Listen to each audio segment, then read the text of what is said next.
Highway पर शेरबीबी इलाके में फिर दर का पहाड़, पस्सियां गिरने से जम्मू श्रीनगर हाईवे हुआ बंद। युद्ध स्तर पर हो रहा पस्सियों को हटाने का काम।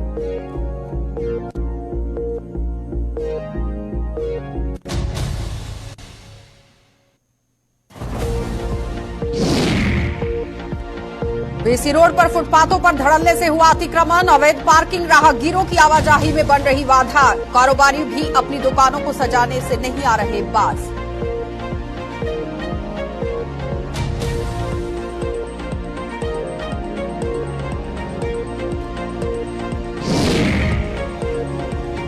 और डोडा के विस्थापितों को नहीं मिली सरकार की सहायता। कश्मीरी पंडित विस्थापितों की तर्ज पर मांग रहे राहत। आतंकवाद के कारण विस्थापन का दंश झेल रहे यहां पर ये लोग।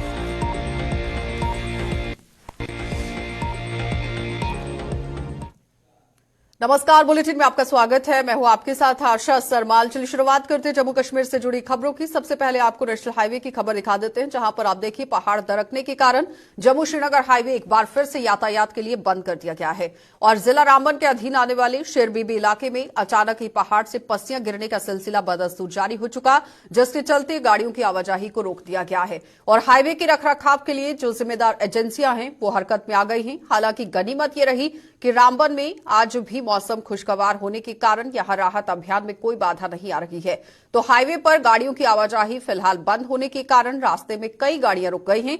और साथ ही साथ ट्रैफिक पुलिस ने उधमपुर में भी कश्मीर घाटी की ओर जा रही गाड़ियों को रोक दिया है। और बताया यह भी जा रहा है कि मौसम अगर यूं ही खुशगवार रहा तो हाईवे को आज ही यातायात के लिए खोल दिया जाएगा। और हाईवे पर और ज्यादा यहां पर आप देखिए किस तरह से लंबी लंबी कतारें जो हैं वो यहां लगती हुई नजर आ रही है। दोनों तस्वीरें आप देख रहे हैं, एक तस्वीर आपके सामने रामबन से और दूसरी उधमपुर के अंदर से। जहां पर रामबन की बात करें तो आप देखिए पहाड़ किस तरह से नीचे दरक रहे हैं, लेकिन एजेंसियां पूरी तरह से काम में जुटी हुई हैं। और दूसरी तरफ जिला उधमपुर के अंदर जितनी भी गाड़ियां हैं उन्हें रोक दिया गया है। लंबी लंबी कतारें लग चुकी हैं। तो सबसे पहले रामबन बनिहाल का ही रुख करेंगे। आरिफ हमारे संवाददाता हमारे साथ जुड़ चुके हैं। आरिफ, किस तरह से वहां पर काम चल रहा है? आरिफ, आवाज आ रही है?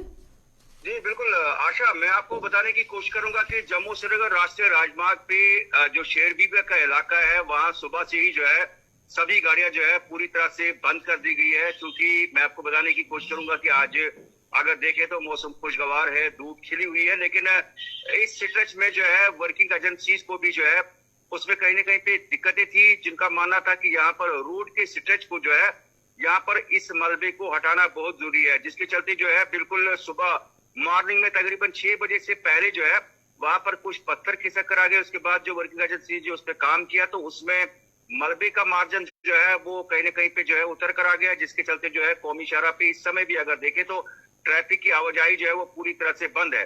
और कहीं ना कहीं पे मैं आपको बताने की कोशिश करूंगा कि जहां पर कैप्टेरिया मोड़ रामबन निहार के इलाके में भी जो है जहां पर मैं मौसम की बात करूं मौसम बेहतर है, लेकिन थोड़ी सी हवा चलने की वजह से जो है वहां पर छोटे छोटे जो है पत्थर खिसकने के वाकयात भी रहते हैं। और एहतियाती तौर पे वहां पर भी जो है मॉनिटरिंग की जा रही है, चाहे जम्मू कश्मीर पुलिस के जवानों की तरफ से या ट्रैफिक पुलिस की तरफ से, ताकि किसी किस्म का कोई नुकसान न हो किसी पैसेंजर व्हीकल को। उसके अल्टरनेट में भी जो है एक झूला ब्रिज भी जो है जहां पर छोटी गाड़ियों को जब कहीं पे ऐसी कैप्टेरिया मोड़ में परेशानी होती है तो वहां से छोटी गाड़ियों को निकालने की बात की जा रही है। आरिफ, जरा ये बताइए, जिस तरह से रामबन के अंदर पहाड़ दरकने का सिलसिला तो बदस्तूर जारी है, क्योंकि जमीन खिसकती हुई नजर आ रही थी, पहले डोडा के अंदर भी देखा गया, तो इस तरह से हालात जो हैं वो जिला रामबन के अंदर भी बने हुए हैं। क्या उसका कारण ये नहीं है कि यहाँ जो पहाड़ दरक रहे हैं? अच्छा, मैं आपको बताने की कोशिश करूंगा कि रामबन बनिहाल का जो तकरीबन 50 किलोमीटर का जो स्ट्रेच है उसमें जो वर्किंग एजेंसीज की जानिब से जो कटिंग की गई है, और ये बिल्कुल 90 डिग्री एंगल से जो कटिंग कई जगहों पे हुई है, वो उसकी वजह से जो है जब बॉटम में कटिंग की जाती है तो ऊपर से जो पहाड़ी जो एरिया है वो कहीं ना कहीं पे जो है वहां पर मलबे खिसकने का सिलसिला जो है वो रहता है, जो पिछले कई सालों से चलता हुआ आ रहा है।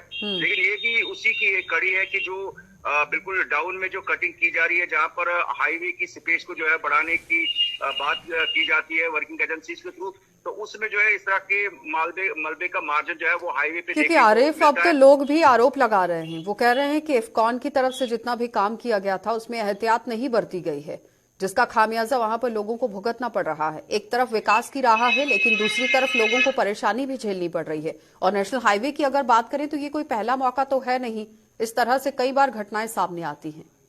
जी बिल्कुल आशा, अगर हम इस आंकड़े की बात करें तो जम्मू श्रीनगर कौमी शाहरा पे चाहे पेंतियाल है, मारोग है, वगन है, शेरबीबी है, या जो केला मोड़ के इलाके में है, अगर हम थोड़ी सी हिस्ट्री को खंगालें तो बहुत सारे घरों के चिराग भी आज तक बुझ गए हैं। लेकिन उसके साथ में अगर देखें तो रिसेंटली जो है कई दिनों पहले जो है पेंतियाल में जो शूटिंग स्टोन का सिलसिला, लोग तो उस पर कहीं ना कहीं पे सवाल उठाते हैं कि अगर 8 साल से जो है वर्किंग एजेंसी काम कर रही है, लेकिन अभी भी जो है इस तरह से जो है इस मौसम में भी गाड़ियों को स्टैंड रहना, जहां पर अगर बात करें तो टेंडरिंग में जो है ये लिखा गया था कि शुरू में कि ट्रैफिक की मूवमेंट को जो है बिल्कुल उसमें बाधा नहीं पड़ेगा। तो क्या लगता है आरिफ कि कब तक रास्ते को खोल दिया जाएगा? जी आशा, मैं आपको बताने की कोशिश करूंगा कि जिस तरह से ट्रैफिक अथॉरिटी के साथ हमारी बात हुई, उनका मानना है कि मजीद 1 से 1.5 घंटा जो है इसमें कौमी शाहरा पे जो है ट्रैफिक की बहाली को जो है ठीक है आरिफ, बहुत बहुत धन्यवाद जुड़ने के लिए। तो फिलहाल आपने देखा कि आरिफ वाहिद हमारे साथ जुड़े हुए थे, जो बता रहे हैं कि रामबन के अंदर किस तरह से एजेंसीज जो हैं वो काम कर रही हैं। अब उधमपुर की अपडेट ले लेते हैं। किशोर हमारे संवाददाता हमारे साथ जुड़ चुके हैं। किशोर, लंबी लंबी कतारें वहां पर देखने को मिल रही है, किस तरह से काम चल रहा है? क्योंकि अगर हम आरिफ की बात करें तो वो कह रहे हैं कि 1.5 से 2 घंटे में यहाँ पर यातायात को बहाल कर दिया जाएगा, लेकिन उधमपुर से क्या खबर? बिल्कुल देखिए, जैसे ही बनिहाल या रामबन के अंदर कहीं पस्सियों का जो शूटिंग स्टोन का जो सिलसिला जारी होता है, तो जिखैनी चौक का वही पड़ाव है। आए दिन आपने साफ तौर पर देखा है कि हजारों की तादाद में जो घाटी की तरफ छोटी या बड़ी जाती है, उसको यहाँ से जाने की अनुमति नहीं होती। और हमने ये सुबह से हम साफ तौर पर देख रहे हैं कि कहीं ना कहीं काफी संख्या में जो लोग हैं वो इंतजार कर रहे हैं कि कहीं ना कहीं 5 से 6 घंटे हुए लोगों को यहाँ पे इंतजार करते हुए। अगर मैं आपको तस्वीरें आशा दिखाऊं तो तस्वीरों में आप साफ तौर पर देख सकते हैं कि जहां जहां तक आपकी नजर जाएगी वहां तक आपको जो है वो लंबी लंबी कतारों में जो है वो लोग यहाँ पे जिखैनी चौक पे इंतजार करते हुए दिखाई देंगे। दूसरी तरफ हमने ये देखा है कि आए दिन ये देखा कि जैसे ही राष्ट्रीय राजमार्ग बनिहाल या रामबन के कहीं मुकाम पे पस्सियां गिरती हैं, तो इन लोगों का ये कहना होता है कि वहां पे हमें रोका जाता है कि जहां पे किसी प्रकार की फैसिलिटी नहीं होती। तस्वीरों में अभी भी आप साफ तौर पर देख सकते हैं कि जो लोग हैं वो फुटपाथ पे बैठने के लिए मजबूर हुए हैं। और अभी भी जिस तरह से हमने अभी ट्रैफिक विभाग के लोगों से बात की, उनकी तरफ से ये कहा जा रहा है कि 2 से 3 घंटे अभी जो है वहां पे लग सकते हैं, क्योंकि जब वहां पे जो है वो क्लियरनेस का जो काम है वो जारी है। लेकिन अभी हमने ये देखा कि काफी महिलाएं ऐसे हैं, बच्चे हैं जो गाड़ियों में कई घंटे से यहाँ पे इंतजार कर रहे हैं। लेकिन इंतजार करते करते अभी कितने घंटे वहां पे लग सकते हैं, ये अभी ट्रैफिक विभाग की तरफ से कोई एडवाइजरी आएगी हम इन लोगों तक जरूर साझा करेंगे। लेकिन जो कोई मुसाफिर घाटी की तरफ जिखैनी चौक से जाना चाहता है, उसको फिलहाल जो है आशा जाने की अनुमति नहीं है। चलिए किशोर, बहुत बहुत धन्यवाद जुड़ने के लिए। तो फिलहाल आपने देखा कि उधमपुर से किशोर अपडेट कर रहे थे, जो बता रहे हैं कि लंबी लंबी कतारें वहां पर गाड़ियों की लगी हुई हैं, लोगों को परेशानियां भी झेलनी पड़ रही हैं। लेकिन आपको ये बताते चलें कि आरिफ ने जिस तरह से अपडेट किया है कि 1.5 से 2 घंटे का समय अभी भी लग सकता है, क्योंकि क्लियरेंस का काम चल रहा है। और अगर इसी तरह से तेजी से काम चलता है तो यातायात को बहाल किया जाएगा, नहीं तो फिर इंतजार करना पड़ सकता है। आगे बढ़ जाएंगे। अब आपको कोर्ट के आदेश पर ही जम्मू कश्मीर प्रशासन ने भले ही सरकारी जमीनों पर हुए कब्जों पर बुलडोजर फेर दिया हो, लेकिन इस तस्वीर का एक दूसरा पहलू भी है। और जम्मू की यह व्यस्त जो बीसी रोड है, यहां फुटपाथों और सड़कों के किनारे हुए अतिक्रमण को हटाने के लिए जम्मू नगर निगम कितनी संजीदगी दिखा रहा है, ये किसी से छिपा नहीं है। तो बीसी रोड पर फुटपाथों की शोभा यहां पार्क किए गए 2 पहिया वाहन बढ़ा रहे हैं, और कारोबारियों ने भी अपनी दुकानों की हद से बाहर निकलकर फुटपाथों पर ही कब्जा जमाया हुआ है। और आपको ये भी बताते चले कि सड़क के किनारे अवैध रूप से पार्क की गई गाड़ियां भी आम लोगों के लिए दिक्कतों का सबब बन रही हैं। ना तो जम्मू नगर निगम और ना ही ट्रैफिक पुलिस इस और कोई ध्यान दे पा रहा है। तो बीसी रोड की इन अनदेखी की वजह से देखिए किस तरह से लोग जो हैं वो परेशानी के दौर से गुजर रहे हैं। साफ तस्वीरों में भी आप देख सकते हैं किस तरह से यहां पर जो अवैध पार्किंग की गई है वो सामने देखी जा रही है। लेकिन आखिर ट्रैफिक पुलिस और नगर निगम क्यों इस पर काम नहीं कर रहा है, इन लोगों पर कार्रवाई क्यों नहीं की जा रही है, ये बड़ा सवाल बनता जा रहा है। और इस वक्त दुकानदारों को भी काफी परेशानियां पहले झेलनी पड़ रही थी, लेकिन अगर दुकानदारों की और कारोबारियों की बात करें तो वो भी किस तरह से अतिक्रमण यहां पर कर रहे हैं वो भी आप देख सकते हैं, क्योंकि लंबी लंबी कतारों में गाड़ियां यहां पर लगाई गई हैं, गाड़ियों को पार्क किया गया है। ऋतिका हमारी संवाददाता हमारे साथ जुड़ चुकी है। ऋतिका, जिस तरह से बाजारों के अंदर लगातार अतिक्रमण की बातें जो है वो सामने आ रही हैं, आखिर ट्रैफिक पुलिस और नगर निगम इस पर कार्रवाई क्यों नहीं कर रहा? चाहते हैं कि जम्मू को स्मार्ट सिटी बनाने के लिए अलग अलग जो पाथ हैं उन्हें भी बनाया गया और यहाँ के सौंदर्यीकरण के लिए भी बहुत सी चीजों का निर्माण किया गया, परंतु अभी भी लोग जो हैं वो अपने सामान को रोड पे रखने से नहीं हिचकिचा रहे। इससे पहले भी बहुत बार उन्हें फाइन भी किया जा चुका है, एडमिनिस्ट्रेशन से बहुत सी ऐसी ड्राइव चली है जिनके चलते उनका सामान भी जब्त किया जा चुका है, परंतु उसके बावजूद अब जाके एक नई समस्या ये खड़ी हो रही है कि लोग अपनी गाड़ियों को पार्किंग प्लेसेस में पार्क ना करके जो भी लोगों के लिए पाथ बने हैं वहां पे पार्क कर रहे हैं और जितने भी दुकानें और जो ट्रैवल से जुड़े हुए लोग हैं कहीं ना कहीं वो अपने काउंटर्स जो हैं उन रोड पे रख के काम कर रहे हैं, जिसके चलते ट्रैफिक पुलिस की तरफ से ऑफिसर हमारे साथ जुड़े थे, उन्होंने भी यही अपील की है कि लोग जो है वो ये सब करना बंद कर दे, वरना आने वाले समय में जो कार्रवाई होगी उन सबका सामना उन्हें करना पड़ेगा। चलिए रितिका, बहुत बहुत धन्यवाद जुड़ने के लिए। तो फिलहाल आप देखिए कि एक चेतावनी यहाँ पर जारी कर दी गई है कि जल्द से जल्द इन गाड़ियों को यहाँ से हटा दिया जाए, नहीं तो एक बड़ी कार्रवाई देखने को मिल सकती है। लेकिन फिलहाल आप देखिए कि गाड़ियों को किस तरह से यहाँ पर पार्क किया गया है, जो कि बाजार की शोभा किस तरह से बढ़ा रही है वो आपके सामने है। आगे बढ़ जाएंगे, अब आपको कश्मीर घाटी के ही 5 जिलों में आज राज्य यहाँ जांच एजेंसी यानी एसआईए छापे मार रही है। तो एजेंसी की टीमें 5 अलग अलग जगहों पर स्थानीय पुलिस और सीआरपीएफ के साथ पहुंची है और अपनी जांच को शुरू कर दिया गया। और बताते ये भी चले कि यहां पर यह बताया जा रहा है कि नार्को टेररिज्म के मामले की वजह से ये कार्यवाही बारामूला, अनंतनाग, पुलवामा, बड़गाम और सोपोर जिले में की जा रही है। तो सूत्रों के अनुसार अगर बात की जाए तो पूरी कार्यवाही के दौरान मोबाइल फोन और कुछ अन्य उपकरण भी जब्त कर लिए गए हैं। हालांकि इन टीमों ने कोई गिरफ्तारी तो अभी तक नहीं की है और इस बारे में एसआईए का कोई भी अधिकारी बयान देता हुआ नजर नहीं आया, यानी कि पूरी जानकारी तो फिलहाल सामने नहीं आई है। लेकिन एसआईए की तरफ से एक बड़ी कार्यवाही जरूर यहां पर की गई है। छापेमारी का सिलसिला जारी रखा गया, जिसमें बताया गया है कि नार्को टेररिज्म को मद्देनजर रखते हुए एसआईए की तरफ से ये यहां बड़ी कार्यवाही को अंजाम दिया गया है। तो फिलहाल ये समझिए कि एक बड़ी कार्यवाही को अंजाम तो दिया गया है, लेकिन उसके साथ साथ कश्मीर में बारामूला, अनंतनाग, पुलवामा, बड़गाम और सोपोर जिले के अंदर ये 5 जिलों के अंदर बड़ी कार्यवाही सामने आई है। अब देखना यह होगा, क्योंकि नार्को टेररिज्म लगातार बढ़ता जा रहा है और नार्को टेररिज्म की वजह से ही लोगों को परेशानियां भी झेलनी पड़ रही हैं। और इस बीच में हमारे युवा जिस तरह से नशे की दलदल में फंसते जा रहे हैं, ये एक बड़ा सवाल बनता जा रहा है। क्योंकि नार्को टेररिज्म आप देखिए सीमा पार की वजह से यहां पर किस तरह से फैल रहा है। पाकिस्तान इसका पूरी तरह से जिम्मेदार बताया जा रहा है, क्योंकि फेंसिंग के नीचे से घुसपैठ करने की कोशिश लगातार होती जा रही है। लेकिन अब कश्मीर के अंदर से सामने खबर आ रही है कि 5 जिलों के अंदर एक बड़ी कार्यवाही को अंजाम दिया गया है। एसआईए की टीम वहां पर पहुंची है, अलग अलग जिलों के अंदर छापेमारी का सिलसिला शुरू कर दिया गया है और नार्को टेररिज्म को किस तरह से खत्म करना है, किस तरह से उस पर रोक लगानी है, इस पर अब काम शुरू हो चुका है। क्योंकि पुलिस की तरफ से भी एक बड़ी जानकारी साझा की गई थी, जिसमें बताया गया था कि नशे से दूर युवाओं को रखने के लिए पूरी तरह से काम किया जा रहा है और एक एक करके हर गली मोहल्ले, हर जिले के अंदर यहां पर कार्यवाही को अंजाम दिया जा रहा था। लेकिन उस बीच में आज बड़ी खबर जो है वो कश्मीर के सोपोर से देखने को मिल रही है, जहां पर अनंतनाग, बारामूला, बड़गाम के अंदर भी एसआईए की तरफ से एक बड़ी कार्यवाही को अंजाम दिया गया। लेकिन फिलहाल एसआईए की टीम के जितने भी लोग वहां पर पहुंचे हुए थे, उनकी तरफ से कोई बयानबाजी नहीं की गई है। इस तरह से जानकारी पूरी तरह से सामने नहीं आ पाई है। लेकिन फिलहाल जितनी भी जानकारी सामने आ पाई है वो आप साफ तस्वीरों में देख सकते हैं कि किस तरह से टीम वहां पर पहुंची है और पूरी तरह जांच जो है वो शुरू कर दी गई है। आगे बढ़ जाएंगे, अब आपको जम्मू में ही यहां पर डोडा के विस्थापितों को किस तरह से रहना पड़ रहा है वो आपको दिखा देते हैं। क्योंकि विस्थापितों ने सरकार पर अनदेखी और भेदभाव करने का आरोप लगा दिया है और इन लोगों का आरोप है कि जिस तरह कश्मीर घाटी में कश्मीरी पंडित आतंकवाद के कारण विस्थापित हुए थे, ठीक उसी तरह वो आतंकवाद के कारण ही विस्थापन का दंश झेल रहे हैं। लेकिन इसके बावजूद सरकार की ओर से कोई मदद नहीं मिल रही है और इन लोगों का यह भी आरोप है कि उनके कड़े संघर्ष के बाद सरकार ने डोडा के कुछ विस्थापितों को सहायता देना शुरू कर दिया है। लेकिन अभी तक अधिकतर विस्थापित इस सहायता से बचे हुए हैं, वंचित हैं, यानी कि उन लोगों तक भी ये सहायता जो है वो नहीं मिल पाई है।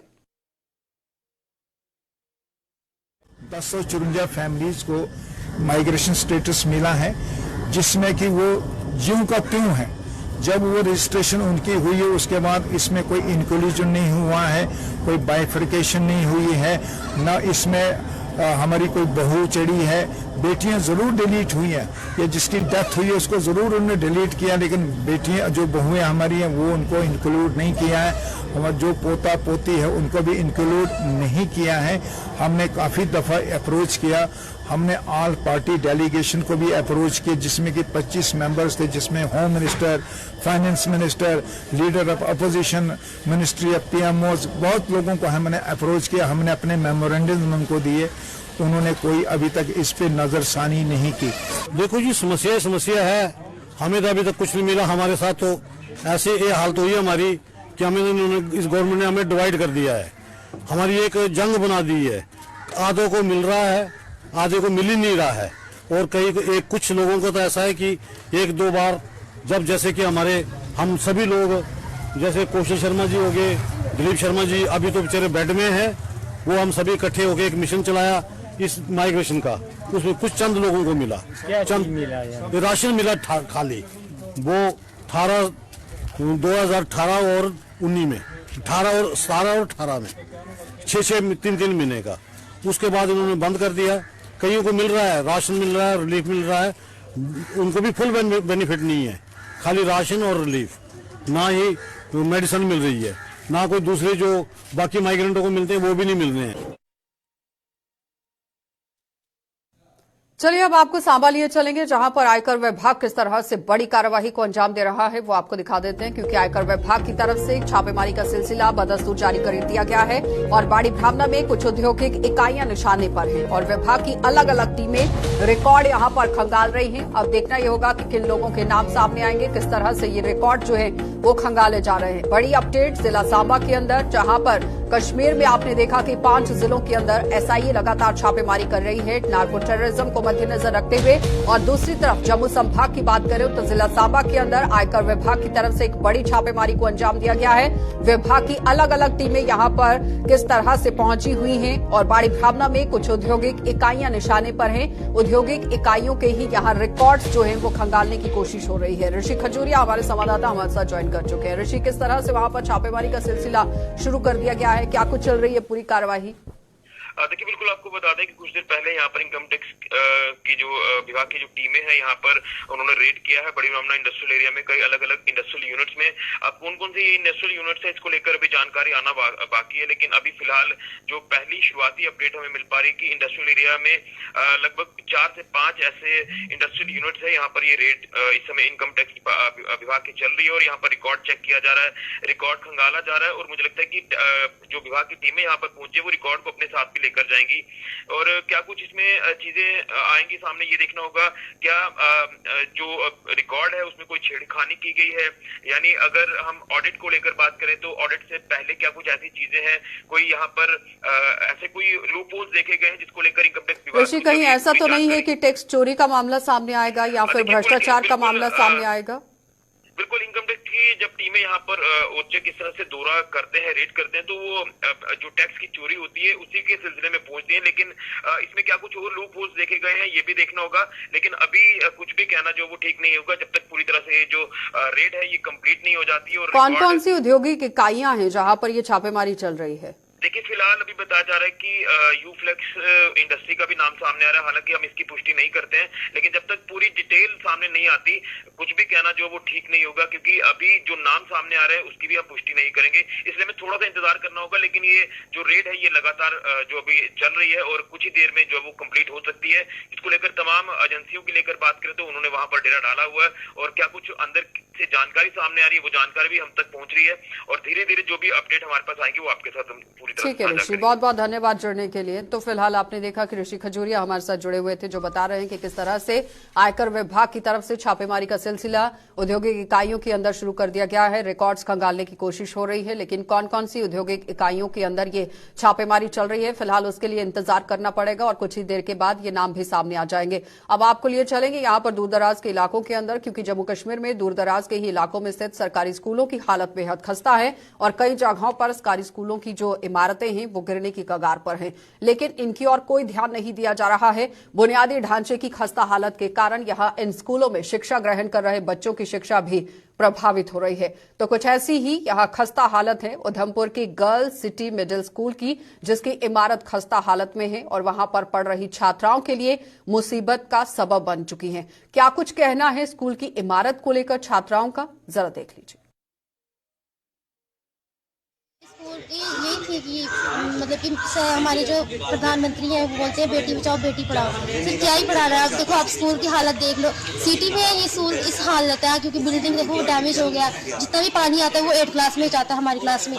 तो क्या फ़ायदा, इधर आप बेटी बचाओ बेटी पढ़ाओ बोलते हैं, स्कूल ही ढंग से नहीं है, वो भी सिटी का स्कूल है। देखो सिटी का स्कूल ऐसा है तो बाकी स्कूलों को क्या पता नहीं, उसका पता नहीं, हमें बस ये हमारा इतना पता है कि बारिश में हम अपने जैसे छोटे भाई बहन होते हैं ना, उनको हम बोलते हैं कि आप घर में ही रहो, क्योंकि डर होता है अगर किसी दिन बिल्डिंग गिर गई, डैमेज हो गया, लग गई तो किसी को तो उससे ज़्यादा नुकसान हो सकता है। तो यही मैं बोलना चाहती हूँ कि इस बिल्डिंग को ठीक किया जाए और जो छत है ये इसको टीन लगाया जाए। नहीं, जब भी हमारे स्कूल में बारिश पड़ती है तो हमें बहुत ज़्यादा डर लग जाता है कि कब हमारी जो ये इमारत है गिर जाए नीचे, क्योंकि यहाँ क्लासों में पानी आता है। ये वाली फिर भी थोड़ी ठीक है, इसमें इतना पानी नहीं आता, वो जो सामने दिख रही है उसमें बहुत ज़्यादा पानी आता है, इसलिए हमें बहुत ज़्यादा दिक्कत हो जाती है। हमें बहुत मुश्किल होता है, हम थोड़े साइड डेस्क करके फिर बैठते हैं क्योंकि हमारी जो विंडो है उसमें से पानी बहुत ज़्यादा आता है। हमारी टीचर भी साइड्स पे होके पढ़ाती है। ये स्कूल काफ़ी पुराना हो गया है, मतलब बहुत पुराना स्कूल है, तो जब बारिश होता है तो नीचे वाले कमरों पर पानी आता है, स्कूल के बच्चे भी बाहर बैठते हैं। बहुत पुराना हो गया स्कूल, तो हमारी ये मतलब मांग है कि स्कूल को रिपेयर किया जाए। पेड़ की जड़ भी अंदर स्कूल के दीवारों में निकल गई है, तो यही मांग है कि स्कूल को रिपेयर किया जाए। प्रधानमंत्री जी बोलते हैं बेटी पढ़ाओ बेटी बचाओ, ऐसे कैसे बेटी बचाओ बेटी पढ़ाओ। स्कूल इतना पुराना हो गया, स्कूल रिपेयर ही नहीं हो रहा है, बहुत पुराना बिल्डिंग है, मतलब टूट गया, यहाँ की खिड़कियाँ वगैरह टूट गई। अखनूर कस्बा में आवारा पशुओं के लिए वर्ष 2015 में मावा कारीड़ा में गौशाला का निर्माण कार्य शुरू किया गया था, लेकिन 8 वर्ष बीत जाने के बाद भी गौशाला का निर्माण कार्य पूरा नहीं हो पाया है, जिससे स्थानीय लोगों में भारी रोष है। इन लोगों का आरोप है कि आए दिन आवारा पशु सड़क हादसे का शिकार हो रहे हैं और पशु तस्कर भी इनकी तस्करी यहां पर कर रहे हैं, लेकिन इन आवारा पशुओं की ओर कोई ध्यान नहीं दिया जा रहा है। प्रशासन की तरफ से कोई काम नहीं किया जा रहा, न गैर सरकारी संस्थाएं काम कर रही हैं। इन लोगों ने सरकार से जल्द गौशाला का निर्माण कार्य पूरा करने की मांग की, ताकि आवारा पशुओं की सही ढंग से देखरेख की जा सके।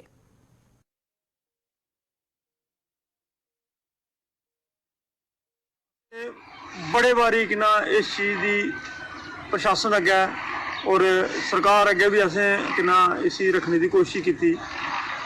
और तुसीं याद होना 2015 विच इहदा निर्माण जिहड़ा हा गौशाला का शुरू होया हा, ते कमेटियां भी गठित होईयां, लेकिन आस्ता आस्ता कुछ बिच और भी इस कुछ मसले विच हाईलाइट भी हुई है जगह, लेकिन उस बावजूद भी जिहड़ा है प्रशासन है जां कि ना अपने म्यूनसिपलिटी वाला जिहड़ा डिपार्टमेंट है इन्हें उसने भी इहदा पर संज्ञान नहीं लैता है। तो बड़ी दुख वाली गल है कि असीं ही गौ माता का असीं कि ना उनकी रख रखाव वास्ते अस ये चीज़ां नहीं करी सके है और ना अगे करवाई सके। मैं उनका अगे हथ जोड़िए निवेदन करूँ कि प्लीज़ मेहरबानी करिए ਇਹਦਾ पर ध्यान दिओ। वैसे तो अज जो गौशाला तो बनाई है, लेकिन जिस मकसद वास्ते बनाई ही अखनूर के विच किन्ने आवारा किन्ना गौ माता जी इत्थे घुमा करदियां हियां और बड़ी सारी गौ माता एक्सीडेंट कन्नै भी मारी गई। अज अखनूर के विच तस्करी भी जी किन्नी कोशिश की, हर जगह तस्करी जो इतों गौ माता जो इतों लेइए इनो कुछ ने भी इहदा पर कुछ ने भी ध्यान नहीं दिता, ना कि प्रशासन ने। को बड़े अफसोस की गल है कि पिछले 8 साल का जो काम लगे दा है गौशाला और अज तक जी गौशाला ये कंप्लीट नहीं कर सकी है म्यूनसिपल कमेटी अखनूर। और जी गौ माता साड़ी जी दरबदर जी है अगर पिछले कोई कूड़े ढेल जा मोम जामे खा रही, कोई कुछ कराई कोई जख्मी पे रही है, कोई इलाज नहीं हो रहा, कोई जियां पिछले दिन लिंपी बीमारी आई रही, गवें बीमारी पे रही। अगर गौशाला खुली होंगी इतने उनका इलाज होंगे इतने रहिंदियां हो। और दूसरा नंबर कुछ अवांछित तत्व जेडे कि राती का अंधेरे का फायदा उठाइए गौ माता की चुकी है वो अगर पिछले सप्लाई कर देन ਉਹਦੇ ਵਿੱਚ ਹੀ ਉਹਦਾ ਬਚਾਅ ਹੀ ਸਕਦਾ ਹੈ। मगर आखने मतलब है कि अफसोसनाक वाकया ये है कि अज तक ਜਿਹੜੀ ਸਰਕਾਰ ਹੈ ਅਖਨੂਰ ਦੀ ਮਿਊਨਿਸਪਲ ਕਮੇਟੀ ਹੈ ਜਾਂ ਐਡਮਿਨਿਸਟ੍ਰੇਸ਼ਨ ਹੈ, ਮੈਂ ਦੋਨੋਂ ਹੀ ਦੋਸ਼ ਨੇ ਕਿ 30-35 ਲੱਖ ਰੁਪਏ ਲਾਈ ਹੈ ਇਸ ਗਊਸ਼ਾਲਾ ਹਾਲੇ ਤੱਕ ਓਪਨਿੰਗ ਨਹੀਂ ਹੋ ਸਕੀ ਹੈ। और ਤੁਸੀਂ ਮੇਰੇ ਪਿੱਛੇ ਦੇਖੀ ਸਕਦੇ ਹੋ ਸਾਡੇ ਬਣਨਾ ਜਿਹੜਾ ਗਊਸ਼ਾਲਾ ਹੈ ਉਹ ਇਹ ਕੁਆੜਖਾਨਾ ਪੈਦਾ ਜਿਹੜਾ ਮਿਊਨਿਸਪਲ ਕਮੇਟੀ ਅਖਨੂਰ ਦਾ ਹੈ। क्या वो एक गौशाला है या म्यूनसिपल कमेटी के गुलाम है जिसे कुआरखाना नहीं रखे क्यों रखे वो तुम पता ये की नहीं खुले है। मैं गेटा ही देखा हूँ ताला लगे है, मैं सुनिया कि ठेकेदार ताला लाई सी कि जिसे पैसे लगे सब उस पैसे नहीं हल्के उठोए। और बड़ी बड़ी कारकर्दगी म्यूनसिपल कमेटी ये है कि जिसले कोई गौ माता का कोई बीमारी करना है या कोई उस किस्म करना है देहांत हो जाता तो JCB ने कूड़े ते रैसी दबी होती जी है ना कि वह कोई विधि करना है उसी दफन कर दे या जो भी है।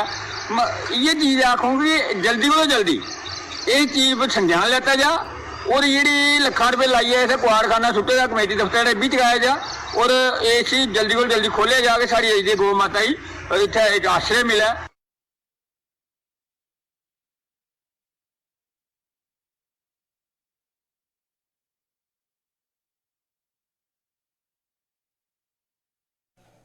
चलिए बुलेटिन में फिलहाल इतना ही। देश और दुनिया की खबरों के लिए आप बने रहिए गुलिस्तान न्यूज के साथ।